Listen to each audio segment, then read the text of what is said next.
Hi guys, Dr. YouTube here. Go check out John Bergman.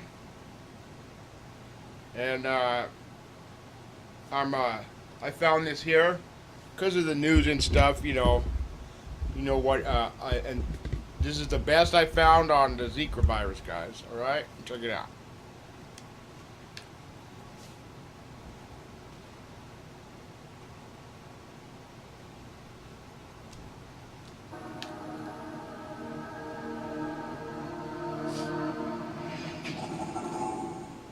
Welcome to True Health Tuesdays. Okay, tonight, Zika virus. Oh, okay, now I got in trouble for calling it a Yeah, Zika John virus. Bergman is his name. But I guess I was the only one that really got that.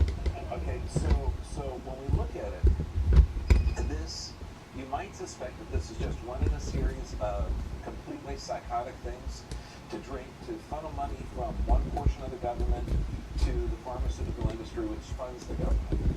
And, does anyone remember the bird flu swindle? Up here, the swine flu swindle, or the H1N1 swindle? Don't go to Disneyland because you'll catch measles. Okay, all this psychosis things. Well, when we look at this, they're saying that there is a virus, that it is dangerous, and that it is causing microcephaly in Brazil, but no one really is sure of that. Now, is Zika dangerous in pregnancy? If you catch it, how is it spread? Does it cause disease if you catch it? Okay, and microcephaly, how many people in America have it? You need to cancel the Olympics so it don't spread all over the world. The Zika virus, or Zika disease, is caused by a Zika virus, spread by this Aedes mosquito. That's it. Okay, just like mosquitoes can spread malaria, they can spread Zika. And it's interesting that the Zika illness, if 5 people get bit and catch Zika, one of them will get sick. Anyone good at math? Okay, that means 80% of the people that catch this disease don't get sick at all. Okay.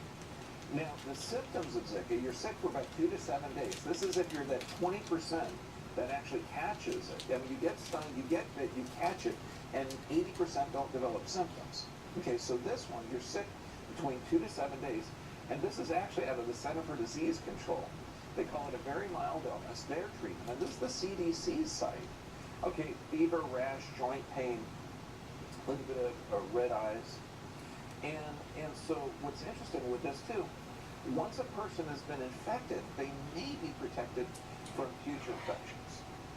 Okay, just like if you catch chickenpox, you're not going to catch it again.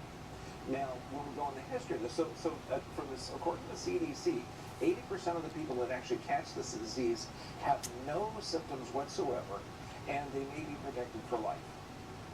Okay, now this was discovered in Uganda in 1947, this virus. Now, there have been outbreaks all around the world. Okay, but very, very mild outbreaks because, like according to the CDC, 80% of the people that catch it don't have any symptoms whatsoever. It's that mild. Now, this is where it gets interesting. So, does it sound like it's really dangerous or that it's not any big deal? Now, if you were really logical and you're thinking, well, 80% of the people don't have any symptoms whatsoever, would you want to go in there and study the 20% that do? And find out perhaps if there's a weakened immune system? I'm just throwing it out there, I'm just thinking that maybe, we should study the people that get sick and think maybe there's something deficient in their... Why? When they know everything about it already. Well, Pan American Health Organization, That first one in 2015, they were testing. said, oh my gosh, there's confirmed Zika virus in Brazil. But by February 2016, the World Health Organization said it's a public health emergency. Now, where are they getting this? Okay, now, granted, it's covering a big portion of South America. It's also covering, portions of Africa. The problem is, what does the CDC say for the best treatment for those 20% that actually develop symptoms? The same stuff they would get for a cold. Okay, you're talking rest, drink plenty of fluids, stuff your grandma would tell you. Okay, they want you to take medicine, like Tylenol or something, which is really stupid, but they're not that sharp to begin with. So, but this is the CDC. Okay, so if the panic isn't there, so now let's look at what's supposed to be caused by the Zika virus. Okay, now it's called microcephaly. Now it's got a couple of different causes. It means that children are born with heads that are smaller than what they should be. Now it could be some type of weird genetic anomaly, okay, and that we know it could be caused by radiation and things. Complications in pregnancy, lack of oxygen, that can also cause it. We're looking at exposure to alcohol, drugs, vaccinations. We know that can cause it. Severe malnutrition, that can cause it. And inability to break down chemical, okay, or some type of chemical assault on the body. So we're looking at malnutrition, toxicity. Malnutrition is going to be deficiency, and some weird problem during birth. Now, let's look and see where the rules are kind of changing. Microcephaly, how would you measure it? Does everybody have a size 7 and 7/8 head like mine? I know my son does, but he got too many compliments when he was younger. Okay, so what is microcephaly? Okay, what's macrocephaly? I mean, so they had to come up with a number. Traditionally, it was a head with about 33 centimeters. Well, in December, they changed it. They dropped it down to 32.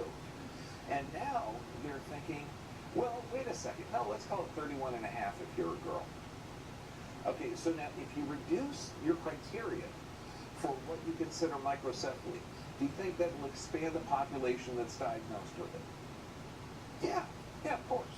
Okay, and it's interesting that they said there's going to be a lot of false positives, but don't worry about it. We're just going to, diagnose it. Now, normally in microcephaly, because remember, what causes it? See how they try to lie right there. Malnutrition and toxic exposure, okay, and birth problems with birth.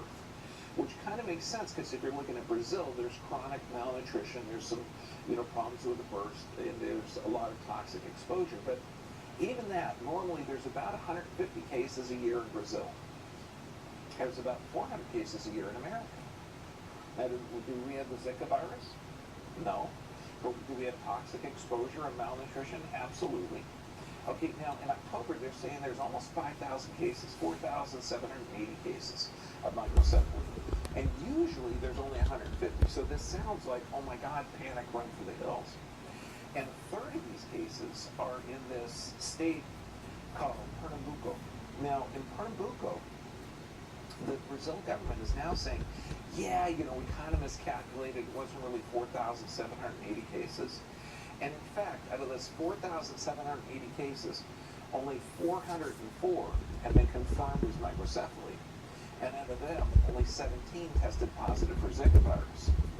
So out of the 4,780 cases, the Zika virus, which if you're infected, you may be protected for life, has never been shown to cause microcephaly. And Hear that? 80% of the people that are infected of it have never had any symptoms. Okay, that's only in 17 out of the 400. All right, guys. Okay, I got to go. Another 700. A lot of information for you guys to take in. Check it out.